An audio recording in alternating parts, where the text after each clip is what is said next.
humidity going up over the next couple days. We'll detail your forecast and talk about the active tropics, too, in just a few minutes. Thanks a lot, Tim. And soon you'll be able to get a saliva COVID test at a local university. USC Aiken is offering free COVID saliva testing on their campus. Lab techs say the test takes about 2 to 3 minutes, and patients will be able to receive the testing in their car. The specimen will be sent to a lab, and it will take 48 hours to get the results. We're hoping to get as many people as possible. We're here for as long as there is volume and people wanting to get tested. If 10 people show up on the first day, that's fine with us. If 100 people show up, if 300 people show up, it really is just to benefit the community. The free testing starts tomorrow. Richmond County schools continue to battle the coronavirus. 10 of them are temporarily closed right now. Here's News Channel 6's Chloe Salsameda.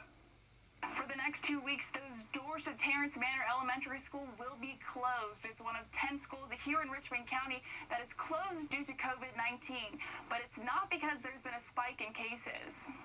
Only a few cars in the parking lot of Terrace Manor Elementary School on what would have normally been a busy school day. This week, it joined 9 other Richmond County schools in switching to virtual learning due to COVID-19.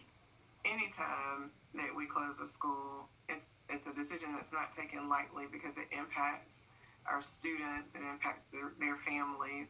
Richmond County schools are not seeing a surge in virus cases. In those 10 schools, there's a total of 25 cases, but nearly 100 school employees have to quarantine because they've been exposed to the virus. As a result, it's creating a circumstance where our schools may not be able to operate safely because of the shortage of staff.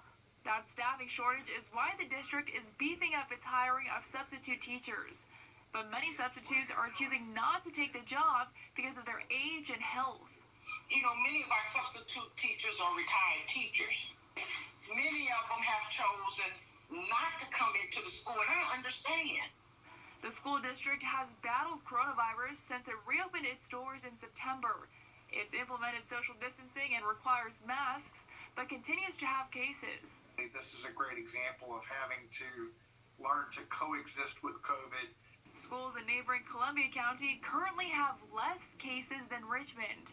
But unlike Richmond, Columbia offers hybrid schedules to middle and high school students, allowing them to report to campus only a few days a week. There's schedule modifications that reduces the overall congestion at the school appear to have been effective at reducing some of the transmission of this. Richmond County schools are now looking ahead to the spring, hoping to keep cases low and schools open. In Augusta, Chloe Salsameda, Wjbf, News Channel 6. The Aiken Department of Public Safety has released new information in the death of Edward McKenzie, Jr. He's a 12-year-old who was killed in a shooting in Aiken. Arrest warrant showed Jennifer Lynn Oakman was aware of the murder and helped the main shooter escape detection and arrest by providing misleading information to investigators when she was asked about the incident. She is facing charges of accessory after the fact, and the search is on. The 2 young victims were in no way targets, guilty. They were lying in their beds and had nothing to do with this other than that they were victims of a travesty.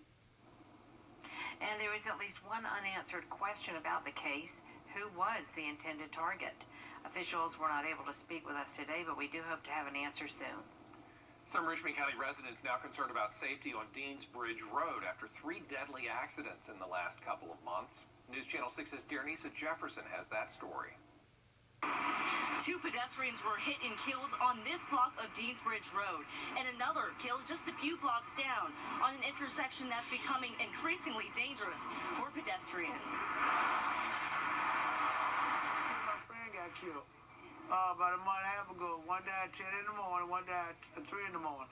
Doris Davis says she knew 2 of the people hit and killed in the area of Deansbridge Road near Gordon Highway. I cried, I was hurt, because lately around here, a lot of people getting killed. And it's dangerous road. You gotta be careful what we're doing. People who travel in the area say it's a dangerous intersection. More speed limit signs need to be posted. If you don't even slow down. They just keep going. So far, the Richmond County Sheriff's Office does not have plans to post more speed limit signs. But some residents say it could help cut down on pedestrian accidents. They will slow down the traffic and then they can watch out what they do. Some pedestrians I spoke with earlier today say this bus stop needs to be moved to a safer location, and that could possibly cut down on some of the pedestrian fatalities we're seeing in this area.